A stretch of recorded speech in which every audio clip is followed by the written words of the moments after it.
नमस्कार, बहुत स्वागत है आपका। आपके साथ मैं हूं ज्योत्सना पाटनी। नमस्कार, मैं हूं अमित तालिब। सुबह के 9 बजे हैं और लेकर आए हैं हम आपके लिए आज सुबह 9 बजे की 9 बड़ी खबर। आज हम आपको दिखाएंगे एलएसी से पीछे हटती चीनी सेना की टाइमलाइन, किसानों के बहाने केंद्र सरकार के खिलाफ राहुल गांधी की राजनीति और चमोली हादसे में मिशन जिंदगी कितनी कंप्लीट।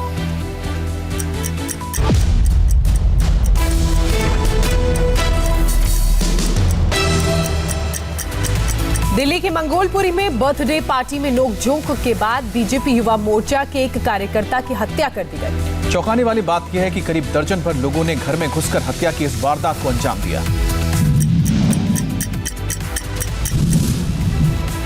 मंगोलपुरी की ये वही गली है जिसकी सीसीटीवी फुटेज में लाठी डंडे के साथ 12 लोग दिख रहे हैं। पुलिस के मुताबिक ये उन्हीं लोगों का हुजूम है जिन्होंने बीजेपी युवा मोर्चा के कार्यकर्ता रिंकू शर्मा के घर पर हमला बोला और चाकुओं से गोदकर हत्या कर दी। ये रात में भैया को मारने सारे डंडे वगैरह लेके आए थे। रात में इन्होंने पहले भैया को डंडों से मारा, हमें भी मारा, मम्मी पापा तक को मारा मेरे, और फिर भैया को बाद में इन्होंने बाहर निकाल के चाकू मार दिया। घटना एक दिन पहले की है। पुलिस के मुताबिक हत्या की वारदात से पहले दोनों गुटों में एक बर्थडे पार्टी के दौरान नोकझोंक हुई। इसके बाद आरोपियों के समूह ने बीजेपी युवा मोर्चा के कार्यकर्ता रिंकू शर्मा के घर पर हमला बोल दिया। पूरे परिवार को पहले लाठी डंडे से पीटा। छिपरे के लिए रिंकू शर्मा गली की तरफ भागा, लेकिन आरोपियों ने पीछा किया और चाकू से गोदकर उसकी हत्या कर दी। परिवार वालों के मुताबिक आरोपियों से उनकी रंजिश पुरानी थी। इसके पीछे उन्होंने धार्मिक वजह बताई। हमने जो बीच में अभी एक रैली निकाली थी राम मंदिर के, उस पे तो इस चक्कर में थोड़ी अनबन हुई थी इनसे बहुत, वो 4-5 महीने पहले, तो उसी की दुश्मनी को लेके हमारे पीछे पड़े हुए थे जब से। एक बर्थडे पार्टी के दौरान कुछ लड़कों के बीच में आपस में लड़ाई झगड़ा हुआ। भारत के साथ समझौते के बाद पूर्वी लद्दाख से चीन के सैनिकों के पीछे हटने का सिलसिला शुरू हो गया है और सरकार की रक्षा नीति और कूटनीति का एलएसी पर ऐसा असर हुआ है जिसे देखकर पूरी दुनिया भारत की तारीफ कर रही है। इन तस्वीरों को देखकर जहां पूरी दुनिया दंग है, वहीं हर हिंदुस्तानी का सीना 56 इंच का हो गया है। पूर्वी लद्दाख से चीन की फौज के पीछे हटने का सिलसिला शुरू हो गया है।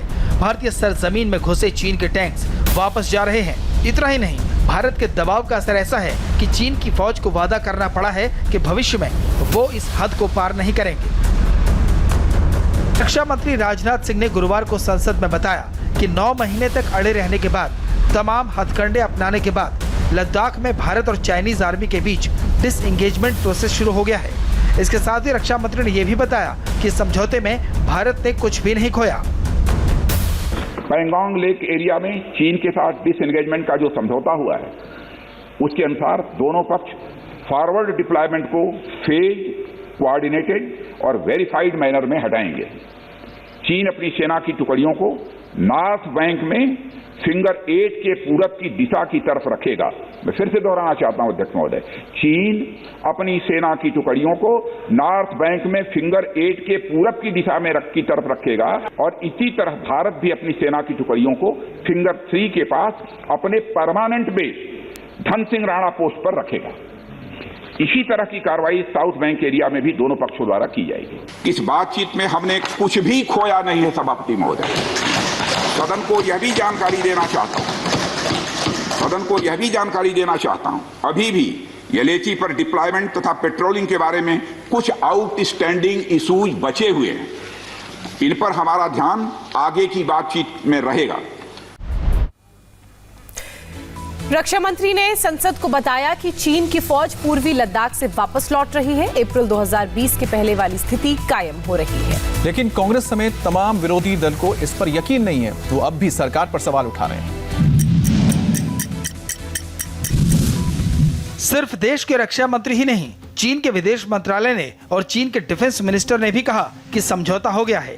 चीन की फौज एलएसी से लौट रही है, लेकिन राहुल गांधी समेत कुछ विरोधी इसे मानने को तैयार नहीं है।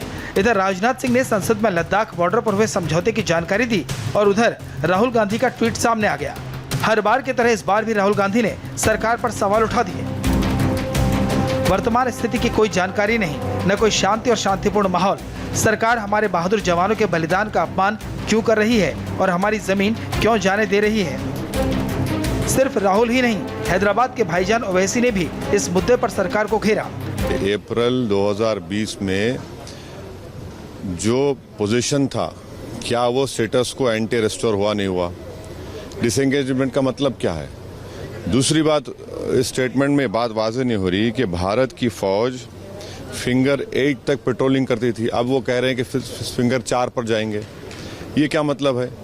तीसरी बात ये है कि डेप्सांग, डेमचौक और गलवान के बारे में कुछ नहीं बता रहे हैं। राहुल गांधी अब किसान आंदोलन की जमीन पर अपनी सियासत चमकाने की रणनीति में जुट गए हैं। पहले संसद में बजट पर चर्चा के दौरान किसानों पर बोलने लगे, अब आज राजस्थान में महापंचायत में शिरकत करेंगे। राहुल गांधी को बजट पर बोलना था, लेकिन वो किसानों पर बोलने लगे। स्पीकर ने टोका, दूसरे सदस्यों ने समझाया, लेकिन राहुल की रट नहीं टूटी, बोलते गए। सरकार पर अटैक करते हुए राहुल ने कहा कि इस देश को सिर्फ 4 लोग ही चला रहे हैं, हम 2 और हमारे 2। सालों पहले फैमिली प्लानिंग का एक नारा था, आपको याद होगा, हम 2 हमारे 2। अब मैं इंटेंट की बात करता हूं। इस देश को 4 लोग चलाते हैं। राहुल ने बहस को बजट से किसानों की तरफ मोड़ा तो सत्ता पक्ष की तरफ से जवाब देने का मोर्चा संभाला वित्त राज्य मंत्री अनुराग ठाकुर ने। अध्यक्ष जी, वो जो हम 2 हमारे 2 की बात करते होंगे तो शायद दीदी, जीजा जी और 2 बच्चों की बात करते होंगे। संसद में सुनाने और सुनने के बाद आज भी राहुल की किसान पॉलिटिक्स अभी फुल स्पीड में चलेगी। राहुल गांधी आज और कल राजस्थान के दौरे पर रहेंगे। आज राहुल गंगानगर और हनुमानगढ़ में किसानों की सभा को संबोधित करेंगे। 13 फरवरी को भी राहुल गांधी किसानों से संवाद करेंगे। इस दौरान राहुल किशनगढ़ से मकराना तक ट्रैक्टर रैली भी निकालेंगे। ट्रैक्टर रैली से पहले राहुल तेजा मंदिर में दर्शन भी करेंगे। दरअसल कांग्रेस की कोशिश है कि पंजाब, हरियाणा की तरह राजस्थान में भी किसान आंदोलन की धार को तेज किया जाए। राजस्थान के किसान दिल्ली के बॉर्डर पर धरने पर तो हैं, लेकिन राजस्थान में किसान आंदोलन का जोश उस तरह नहीं जैसा दिल्ली के बॉर्डर्स पर है। इसलिए राहुल की सभाओं को ऐसे इलाकों में आयोजित किया गया है जो पंजाब और हरियाणा के बॉर्डर्स के करीब हैं। इन इलाकों में बीजेपी के साथ साथ लेफ्ट का भी अच्छा प्रभाव है। किसान आंदोलन के दौरान राजस्थान का ये इलाका सबसे ज्यादा एक्टिव रहा है। पंजाब से सटा गंगानगर का इलाका तो ऐतिहासिक रूप से भी किसानों के आंदोलन के लिए लोकप्रिय रहा है। कांग्रेस की कोशिश है कि किसानों को एहसास हो कि उनके हर फैसले पर कांग्रेस साथ खड़ी है। इसलिए राहुल गांधी भी आज से राजस्थान में होंगे। किसान पंचायत से पहले राहुल गांधी इस वक्त एक प्रेस कॉन्फ्रेंस कर रहे हैं। आइए आपको सीधे ले चलते हैं। Good morning. Yesterday, the Defence Minister made a statement in both houses about the situation on the border in Ladakh with China. There are a couple of things that need to be made absolutely crystal clear. The first thing is that the Indian government's position at the beginning of this was status quo ante on April 2020. That is what the government was negotiating for. Now, sheepishly, the Defence Minister comes and makes a statement. And we find that Indian troops are now going to be stationed at Finger 3. Finger 4 is our territory. That is where our post used to be. So now we have moved from Finger 4 to Finger 3. Why has Prime Minister Modi given up Indian territory to the Chinese? This is the question that needs to be answered by him and by the Defence Minister first. Second, why have Indian troops, after the hard work that they did, capturing Kailash plains, ranges, why have they been asked to move back? What has India got in return for this? And most importantly, the more important strategic area, Depsang Plains. Why have the Chinese not moved back? These are the real questions. Why have they not withdrawn from Gogra and Hot Springs?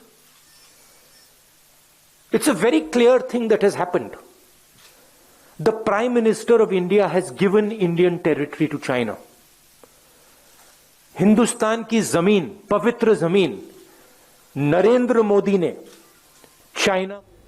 तो आपने सुना राहुल गांधी को, एक बार फिर से वो सरकार पर और जो समझौता हुआ है चीन के साथ उस पर सवाल उठा रहे हैं। ब्रेक के लिए रुकेंगे और जल्द लौटेंगे। हिंदी। हिंदुस्तान की सरकार की निगोशिएटिंग पोजीशन चाइना के साथ स्टेटस को एंटी 2020, अप्रैल 2020, उसको सरकार भूल गई, उसको छोड़ दिया, उसको फेंक दिया।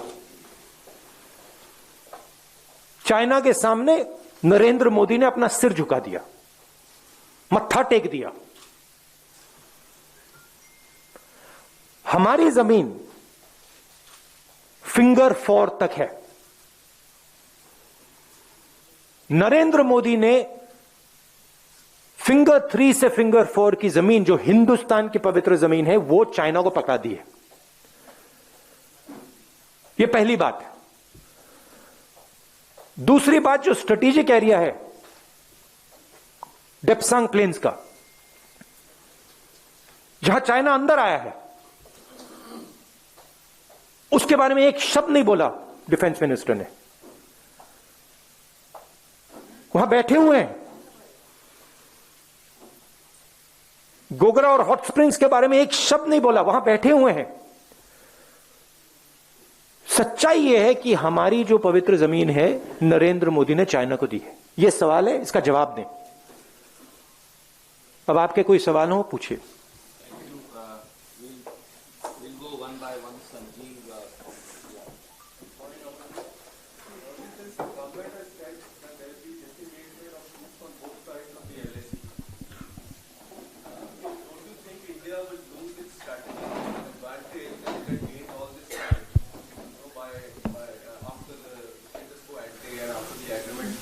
Look, let's get it straight.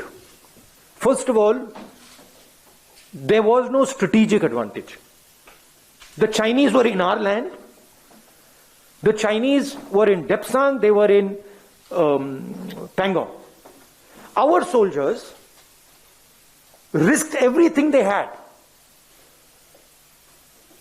to go to Kailash ranges. That's where the strategic advantage, if any, arose. Now the Prime Minister has given back the land. Status quo ante is irrelevant. Kailash has been given back. And nothing has happened on the key area which China wants, Depsang Plains. This is absolute 100% cowardice. This is nothing else. The Prime Minister is a coward who cannot stand up to the Chinese. That's the fact. रुक रहे हैं एक छोटे से break के लिए, जल्द हाजिर होते हैं।